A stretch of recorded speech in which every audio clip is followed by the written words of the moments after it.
The man, the truth, not the myth, because we now have the truth, the legend, Tim Kennedy, that has somehow found his way to be the cockroach of the military vet bro community that doesn't seem to go away, no matter how many controversies there are. And with how many videos David Hooksath and Valhalla VTF have made about him, I thought we were beating a dead horse recently. But Dad, what's wrong with AIDS? Why doesn't anyone want me to give them AIDS? There he is, beating that dead horse. Get him! the horse still has a heartbeat. Somewhat a apology / accountability for stolen valor.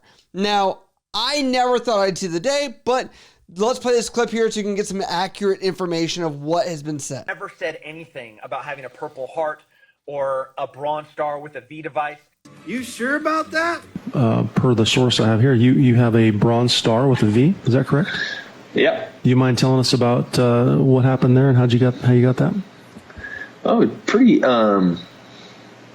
straightforward. I think so. There was a bad guy, and bad guy was shooting at us, and I shot him. So you can see from there, that is the Bronze Star clip where someone's asking him, and it's like, it's simple. I shot him, he shot me. It was kind of crazy, you know? That's just, you would know your citation for a Bronze Star with Valor pretty well if that was one. Along with the 50 grenades in the book bag, which, by the way, he must have taken my book bag because there's no way he had that in one single book bag. But over time, like there are videos that are just showing this over time, continuous issues of inconsistent truths, which, by the way, I've covered with Tim Kennedy on previous issues when the Afghan pullout and he was part of the Save Our Allies type situation and the nonprofit, and whether that was for Oakley or not as like a brand thing because he was wearing it and kind of showing it off. It's just the intention is very not understood and gets mixed by the actions. He'll say this thing, but then you see this being done. And that's why this is all confusing. However, this is the first time that Tim Kennedy actually has made a statement about this. He says, I want to take full and unequivocal responsibility for a serious mistake. Over the years, I made public statements and gave interviews in which I unintentionally misstated aspects of my military service. If anything, I think most military guys will try and tone down their service. Like, yeah, I just kind of went to over there and whatever. Like, but I think that's kind of the difference where we have the Green Beret Tim Kennedy that's out there that is essentially boasting about this. While I've Googled, it looks like he is part of the Guard right now. So that adds another layer of complexity to this that I will analyze later on. Most notably, I implied directly or indirectly that I had been awarded the Bronze Star with Valor. That is not true, and there is no excuse for it. I never received that honor, and I deeply regret ever suggesting otherwise. And what's crazy about that aspect of this statement is people will respect you just for the fact that you raised your hand, you joined the military, you went into be a Green Beret, you successfully did that during an active duty time, during a time of war, that like to make up things or to say like even flippantly, yeah, you know, like I don't think people would have thought any less of you if you said, no, I did not get a Bronze Star. Like, let's correct that. But unfortunately, when you go into the public light and everything is documented, people find inconsistencies. He says that kind of recognition is sacred. It represents extraordinary courage under fire, acts at risk, or cost lives. To those who truly earned it and to their families and brothers in arms, I offer my sincere and direct apology. What I said disrespected your service, and I take full ownership of that. I was young when I stepped into the public eye, and while I wasn't prepared for the scrutiny of pressure that came with it, that doesn't absolve me. I should have known better. Integrity is not situational, and I failed to uphold the standards I claim to represent. To the military and veteran community, especially those who served in combat or lost people they love, I am deeply sorry. I know I've let many of you down. You had every right to expect more from me, and I didn't live up to that. This apology is not the end. It's the beginning. I'm committed to rebuilding trust through honest reflection, visible accountability, and ongoing service to the community I misrepresented myself to. I will no longer speak about my service in a way that elevates me beyond what I actually did. From now on, my words will be guided by truth, humility, and respect. I understand that words alone don't heal the disappointment or restore trust. Only time and action will. Thank you to those who have held me accountable. I will do my best, honor that accountability, and from this point forward, Tim Kennedy. Now, because of this, people in the comments are roasting Tim Kennedy to oblivion on his own page. And it's just crazy to see that he's confirmed finally acknowledging this. And according to sources, Valhalla, one of the fellow YouTubers here, states this.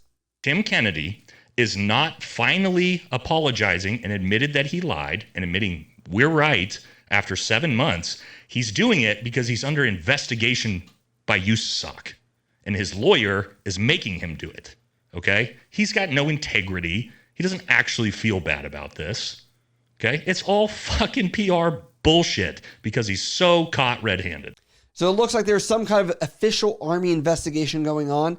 The military is quite small, so I don't know if that's CID or like some department of the Army or, you know, something of that level or stature that it's looking into this, and if he's just like, hey, put the statement out as like a save face, who knows? But some of the comments are, Army has opened investigation finally from spec operator. Somebody says, unfortunately, you lost me at unintentionally. No one says something like that unintentionally. Whoever wrote this for you should be fired. Someone says, was the book unintentional? And Hunter Freeland Shooting says, nothing says warrior like standing on the bodies of your dead teammates for social media clout. Hope it was worth it. What is interesting about this is there are questions about, in my eyes, whether this counts as stolen valor. I'm not a legal expert. I'm an armchair guy. That, you know, people, we've seen videos that have been memed to death where we have people that are wearing the uniform out to a fast food establishment, to a graduation or something. They look totally messed up and we're like, stolen valor, stolen valor. It's cringe, but they've missed one huge factor. You have to get some kind of exchange or benefit for claiming something. Okay. Now, there's a few things. He does sell a book where even though somebody else wrote some of the book that came out, he bottom line signed and he is, quotations, the author of that book. Now, if that book has lies in it that show that he had some distinguished award that he didn't, and he made money from that and the profit, like that's a whole other aspect.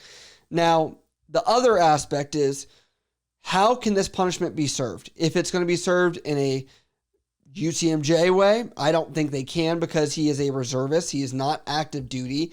How does this go with federal law and that side of this and just saying he has blatantly violated, the stolen valor?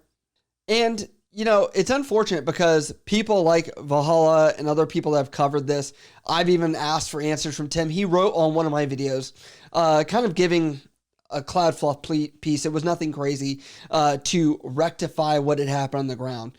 But I would say the tone of those individuals is much more aggressive. They're writers to downvote our videos. You would think, after all that, we'd be okay with a half-assed apology, but we're not. Nope. You got to actually come fucking clean. We are not done with you. Not I unintentionally misrepresented a thing I said. Not going to do it, bud. Hope you see this because, yeah, fuck that, dude. They're looking like, you got to answer for all these things, which would be great to get a unfiltered interview with Tim. I think those people are looking at it from a aggressor standpoint. I will openly invite Tim Kennedy on my show because I think I've actually given him a fair shake on other videos, and I have mutual friends with Tim as well. I really would just like the basic answers where I'm not just going to attack him, and I'm not looking to give a softball either, but I think there is a middle of the road where those people, I think, are going at it in a way where they're not going to get what they want out of it anyway, where I think with this, we can maybe meet somewhere in the middle. Tim, if you're ready for an interview, I'd love to have you on the show. I do want to give a fair assessment. I will say I told a lot of people previously about Tim Kennedy. I said he is a guy that will crack a few eggs to make an omelet. That is okay. But at the same point, this is not cracking a few eggs to make an omelet. This is just cracking eggs. It's a mess. I will also say the inherent part of this, which I think is legal jargon for this, is interesting because Tim Kennedy's brand, if you will, is essentially built on the trust and credibility of his time as special operations in the Army as a Green Beret and some of the things he's claimed to do. And people could have taken this. And then you have to ask, like, Well, is that why they're going to the sheepdog training that he has, or buying his equipment or gear that he has, or buying his book? Like, this is a big legal issue if Tim's facing this. I don't know if sponsors are going to stay or not stay with him, or if he has any conversations behind closed doors with them. But we'll have to wait and see. Let me know what you guys think about this down in the comments below.